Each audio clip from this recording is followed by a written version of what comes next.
Hi everyone, welcome to today's lesson. Today we're going to look at some of Shakespeare's writing. I like to think of him as a storyteller and a poet because even when he's telling a story, he can't get the poetry stuff out of there. So that's kind of what we're going to look at as we look at today's. So we're going to focus in on the first kiss of Romeo and Juliet, which comes towards the end of Act 1. We're going to be trying to answer the question, who's kind of going after who here? Is Romeo going after Juliet or is Juliet going after Romeo? We're going to look at some of their language to figure that out.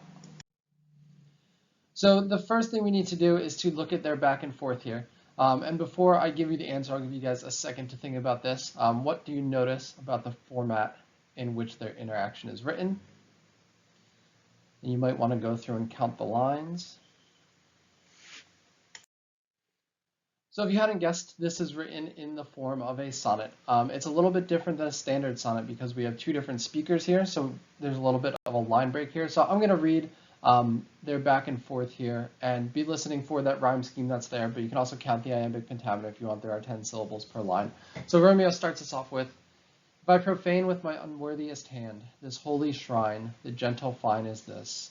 My lips, two blushing pilgrims, ready stand to smooth that rough touch with a tender kiss. Good pilgrim, you do wrong your hand too much, which mannerly devotion shows in this. For saints have hands that pilgrims' hands do touch, and palm to palm is holy Palmer's kiss. Have not saint lips and holy Palmer's too? Ay, pilgrim, lips that they must use in prayer. Oh, then, dear saint, let lips do what hands do. They pray, grant thou, lest faith turn to despair. Saints do not move, though, grant for prayer's sake. Then move not, while my prayers effect I take. All right, so that first time through, hearing that rhyme scheme that exists in our sonnet here.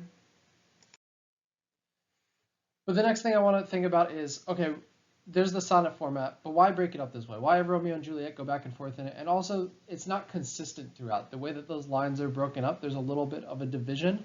So see if you can figure out, why are we doing it this way? What is the pattern here? Because we're noticing it's a sonnet. We're noticing there's some lines in there. Shakespeare's probably doing everything here intentionally, so why break it up like this?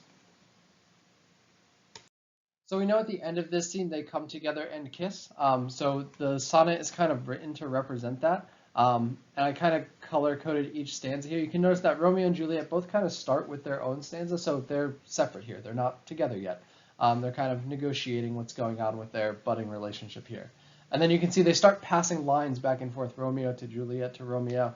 Romeo does end up talking one more line than Juliet in this back and forth, which could have a little bit of meaning there. But finally, at the end, they're trading lines, and that's when they come together. So the way that it's broken up is also kind of representative of how their coming together works. And at the end, they're essentially finishing each other's sentences, which shows them coming together a little bit. So this next part, I'm going to have you guys take a look at the language.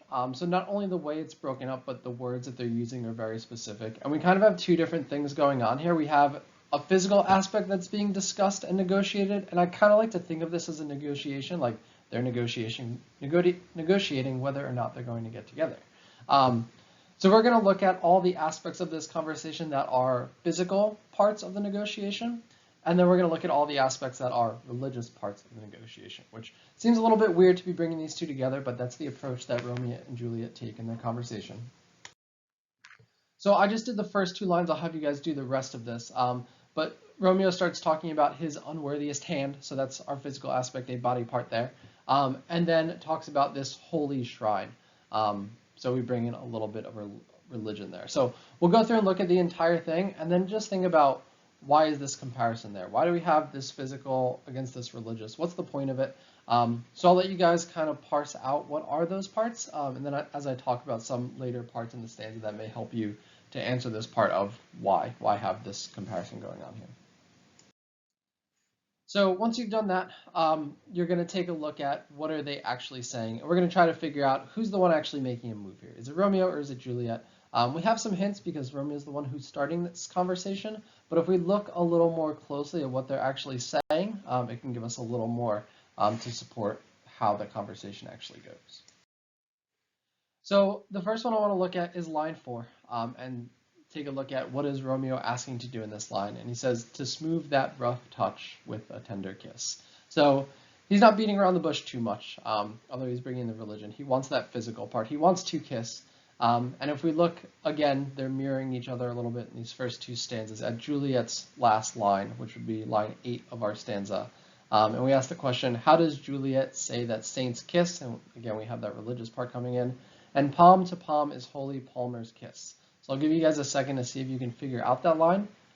And if not, what you want to do is physically act it out. So palm to palm is holy Palmer's kiss. She says, saints don't actually kiss, they pray. Palm to palm, palm to palm. 2 hands together, that is the way that you pray for saints. So Romeo's asking, like, can we kiss? And she essentially shoots him down using religion, like, no, like, you're supposed to pray. And then Romeo says, have not saints lips and holy Palmers too? So he's saying, like, yeah, I know they pray, but they have lips too, right? So Juliet again goes back to religion and says, I, pilgrim, lips that they must use in prayer. So I can't use my lips to kiss you because I have to use them in prayer, like saints do. So Romeo keeps throwing all these reasons that they should kiss, and Juliet keeps shooting them down. And then at the end, I'm going to read those last 2 lines. Saints do not move, though, grant for prayer's sake. And Romeo says, then move not, while my prayers effect I take. So his prayers, his palms coming together, are him praying to kiss Juliet. And in his last line, he decides he's done with that negotiation. The saints do not need to move. He's going to move to have his prayers effect take place, and he kisses Juliet. So that is kind of where they end. The next line there would be them kissing. But we can see that Shakespeare's doing a lot here. There's a lot of the word choice, the writing, the way it's broken up, the back and forth here, that this scene is worth taking more than, like, you read through it and you're like, okay, they kissed. It's that this is supposed to be a bigger representation of their relationship kind of building, and that the religious part here is supposed to play a part in that. So those are all the things that you're going to want to consider as you're going in and doing the actual assignment part of this. So thinking about why is this sonnet here? Why does Shakespeare decide to put it in this part? Because not every line of this is written with the rhyming, the iambic pentameter, the lines all together, creating a sonnet. So it gives us a little bit of drama and more importance to the first kiss of Romeo and Juliet. It kind of signals to us, the reader, like, hey, slow down, look at the scene a little bit more. The religion gives it that, like, it's more than just a kiss. It's representative of something bigger. We see that Romeo is the pursuer here. He has to convince Juliet multiple times, and she kind of pushes him back, but eventually lets it happen. And then now they're in love. They've done their sonnet, they've kissed, and we're going to see kind of what that means. And that kind of ends our Act 1. So after this, you're thinking, what now? And Shakespeare, of course, gives us another sonnet. So I went through and broke that one down with you a little bit. You're going to do the breaking down of our next sonnet on your own. So it's the prologue of Act 2, and this prologue is also written in a sonnet, just like the prologue of Act 1. So far we've kind of had like 3 pretty important sonnets for our play. So I will read through it, and then you'll see in the assignment it'll give you some questions to help you break this down. But again, just like the last one, the point is that Shakespeare put a sonnet here. He made sure to be intentional about this piece of writing, so we want to make sure to be intentional about understanding it because it's going to be representative of more things going on in the play. So here's our prologue to Act 2. Now old desire doth in his deathbed lie, and young affection gapes to be his heir. That fair for which love groaned for and would die, with tender Juliet matched, is now not fair. Now Romeo is beloved and loves again, alike bewitched by the charm of looks. But to his foe supposed he must complain, and she steal love's sweet bait from fearful hooks. Being held a foe, he may not have access to breathe such vows as lovers used to swear, and she as much love, her means much less, to meet her new beloved anywhere. But passions lends them power, time means to meet, tempering extremities with extreme sweet. All right, so that is our prologue to Act 2. You'll do some work breaking that down, and then that'll get us ready for tomorrow's assignment, which is to read Act 2.